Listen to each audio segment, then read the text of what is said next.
to another episode of B2B e-commerce integrated. My name is Arno. I'm the Chief Technology Officer at Sana, and today's guest is Greg Lewis. He's the Director of IT at Arizona Fireplaces. So yeah, welcome, Greg. Thank you. Well, thank you so much for having me. Wow, yeah. Thanks for being in the show. And yeah, let's dive into the topic right away. Right, we like to talk about B2B in this podcast, B2B e-commerce, and yeah, what makes B2B e-commerce for Arizona Fireplaces so very complex? And maybe you can add in that question also, yeah, what Arizona Fireplaces is actually selling. It's in the name, but maybe you can share more.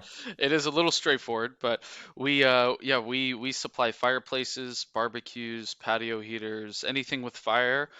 We sell it, we install it, and we service it. We work with we have pretty much dominant market share in here in Arizona, but we're also the largest distributor in the Southwest. So if you need a fireplace or if you need a barbecue or anything like that, let us know. Oh wow. And what makes it complex? So and or where are you? Maybe that's the first question. Where what are your primary customers? Where are you distributing or reselling it to? So we work with homeowners, Mm. contractors, designers, architects, production builders. So if you think of companies that buy a plot of land and then go and build out all these homes, um, architects. So a number of different types of customers, which Hmm. made from an e-commerce perspective, made things interesting. Okay, So how definitely. do we address all of these audiences was always Mm-hmm. a fun topic. Okay, yeah, I made a note of that. Maybe that's a great thing to dive a little bit deeper on later in the show. So in general, on a high overview, what makes B2B e-commerce complex at Arizona Fireplaces, or just yeah reselling the stuff that you're reselling? I think what in our industry specifically, it's not like buying a pair of shoes, right? Mm-hmm. You're buying a whole system. So Yes. there are tons of either required or optional accessories. Mm-hmm. Um, and if you think of venting, every chimney run could be a little bit different. So there's a lot of different decisions we had to make to allow our users to configure the product that they wanted. I would say that was the most challenging component in putting together the site for us. Understood. So if I listen to you correctly, actually every installation is more or less unique. It's not Correct. just buying a you need a pair of shoes. Yeah, you only need to know your size, maybe in the color you want, but then you probably know what you want. And here there are so many options or things to make sure that it fits in the project you're purchasing it for. So um, no, definitely, and we also we would love to know, of course, how you solved that or what steps you did to make that happen. Um, maybe the first part on, let's say, Arizona Fireplaces and the B2B e-commerce journey. So first of all, how did you end up in this company? Where are you coming from? Sure. So I was actually selling SAP Business One for years, and Arizona Fireplaces was my customer.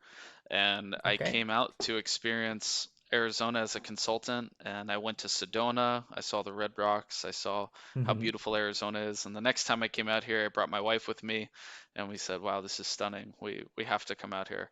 And fortunately enough, Arizona was in need of someone to take more advantage of what SAP had to offer, Mm-hmm. and I was excited for the opportunity. And the the always on the always the topic of conversation, we had warehouse management, integrated payment solutions, all these different projects, but the one sort of holy grail was how do we do e-commerce? How do we incorporate those customers into our business without needing to have so much back and forth?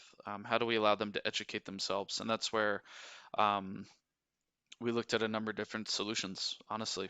We looked at a number of solutions to find ways to bring our customers into the fold, to let them see the breadth of products that we have to offer. We can only put so many products on the showroom at any one point in time.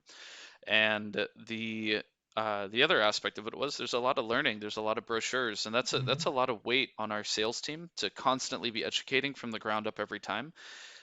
So we knew we needed something. We knew we had tried in the past with WordPress and things like that, and it was just a failure. There was no integration in the system. So we ultimately chose Sana as a solution for us, just because of the integration that it had with Business One, our ERP, SAP Business One, and it was such a tight integration, such a tight real-time push, where the amount of time it would take for one of our team members to populate a product page on WordPress or Amazon or Google used to be 45 minutes. Now it's reduced down to 2 to 3 minutes. It's a push of a button, really. So we've seen a Wow, that's tremendous, quick.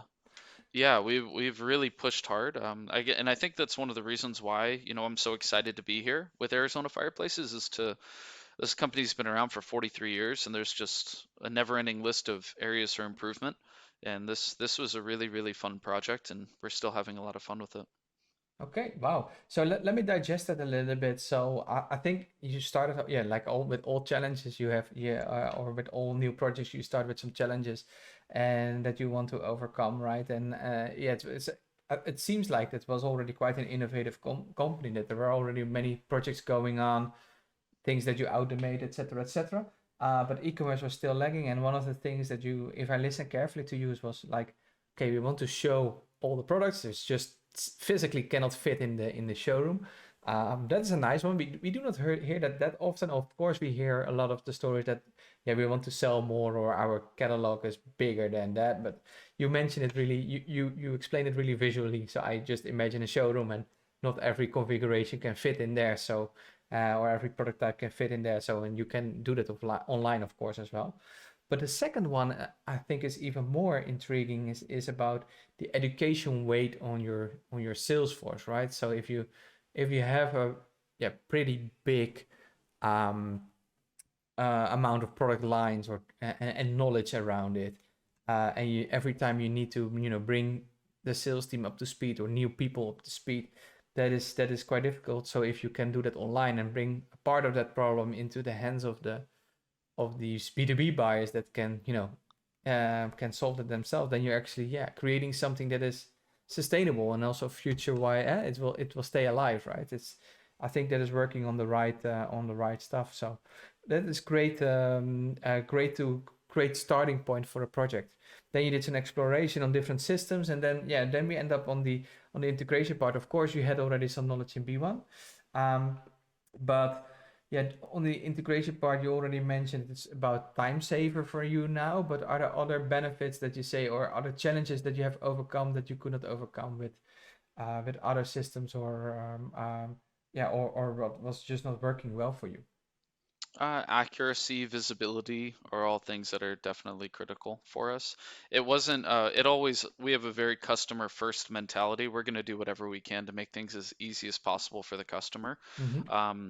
But also, in order to do that, we have to enable our team to be successful. So when an order comes in and it wasn't integrated, you would have to manually create the business partner, create the sales order. You'd have to manually get with the accounting team to make sure that that payment was posted if it came in through some third-party payment system, and make sure it was actually paid for successfully. If anything went wrong, refunding things was all completely unintegrated.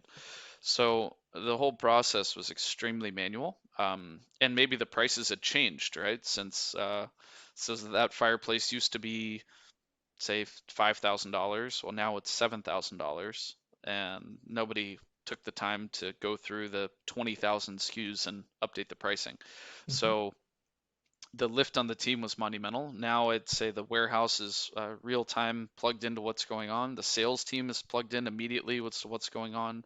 Customer service, accounting is really not involved at all unless it comes to end of month reconciliations and things like that. But Mm-hmm. everything is so integrated with the system that it sort of works for itself, which is when if you're evaluating e-commerce, that's critical.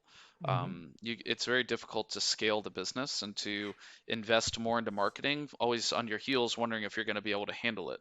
Um, we show the customers exactly what we have in stock, so we're not promoting things necessarily. We're letting you know we have it, that we can offer it, but here's some alternatives that we do have in stock. We're letting the customer see that. We're sort of showing them our cards, and that's by design. We want to be as transparent with our customers. Again, it's just a little weight off the shoulders of the sales rep. So when they come into the store, it's not a surprise what the estimated price is going to be, what the stock levels are. Those are all things that they can see online very clearly. Nice.